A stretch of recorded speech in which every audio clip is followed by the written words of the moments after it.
Bartholomew, why are you marrying Bertha? Because I love her. Why do you love her?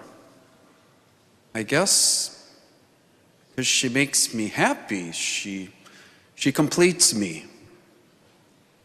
True love.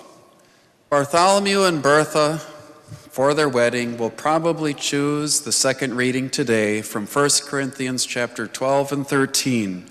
Love is patient, love is kind, it is not jealous, it is not pompous, yada, yada, yada.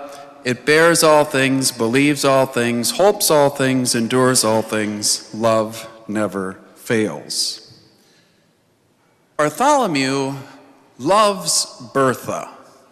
But did you notice the orientation of his love, the focus, the center of gravity? She makes me happy. She completes me. Bartholomew may value Bertha more than anything else in his life, but what happens when the day comes, or the 3 days come, when she's not making him happy? She doesn't seem to be complimenting and supporting him. What happens when it turns into 3 weeks, 3 months? St. Paul wrote this letter to the Christians at Corinth in the Greek language, and he had the option to choose 4, even some would argue 6 different words to describe love. And the lowest form of true love is eros. Eros is when you see the good, you're attracted to the good, and you seek to possess the good for oneself rather than the good for the other.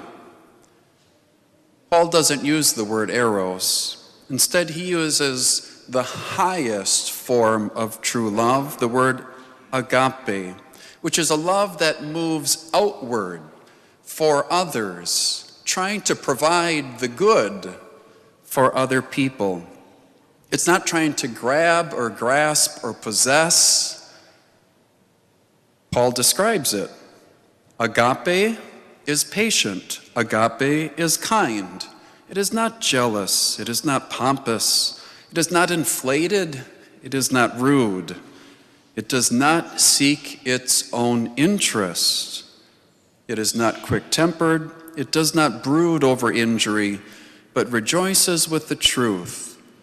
It bears all things, believes all things, hopes all things, endures all things.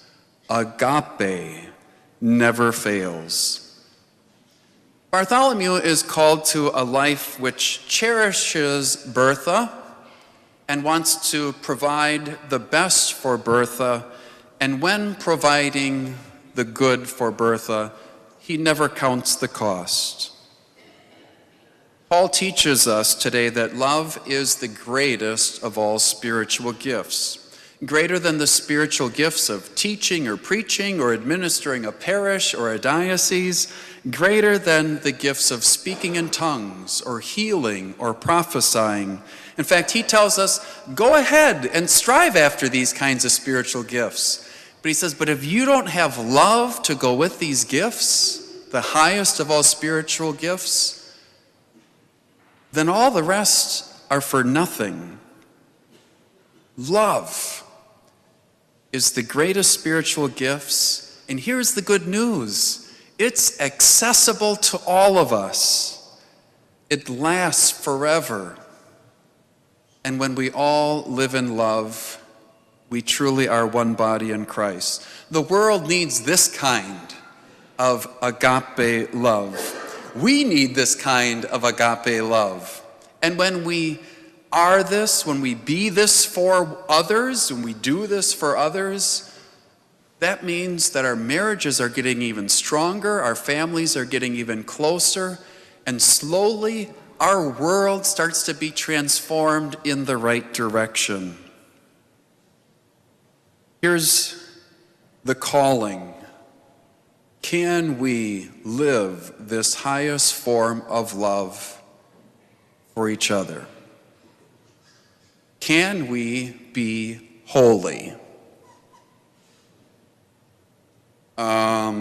Wait a second, Father. I mean, I'm willing to help other people and love other people, but to be holy? I mean, that seems just to be a little unrealistic, a little too difficult. It might be something for medieval saints and some grandmas, but not for the majority of us.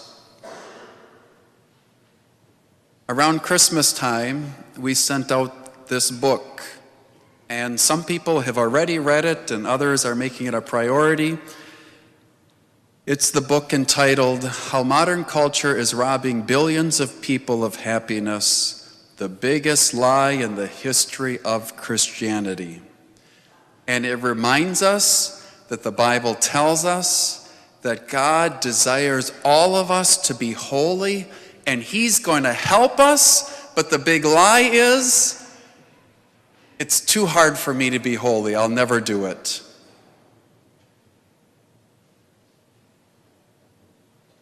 Oddly, to be holy is simply to be like Jesus, and Jesus gave us one commandment: love one another as I have loved you. And this is the message of the gospel that's been proclaimed since Jesus told us those words. And at Vatican II, it was re-emphasized that the call to holiness is the call to love, agape. And when we love others, we're growing as people. We're becoming the best version of ourselves. We are living in happiness. And we've all done it. We've done these holy things. We have loved others. We have put them first. And in this book, Matthew Kelly gives an example. He said, if I sat with you and had a cup of coffee and asked you, can you be holy? Can you do a holy moment tomorrow? Could you do a holy moment tomorrow? He says, I'm not saying a holy life or a holy day or a holy hour or a holy 15 minutes, but just a holy moment. One, tomorrow. And he said, I would imagine most people would say, well, tell me what a holy moment is, and then I'll answer your question. And he says, a holy moment is when you're aware of God and you choose just to make yourself available to God. I'm just going to put aside my own interests, what I want to do right in this moment, and Lord, what would you have me to do? And whatever you feel like that is at that moment, and you do it, that's a holy moment. And that holy moment is a decision to love. Not for oneself,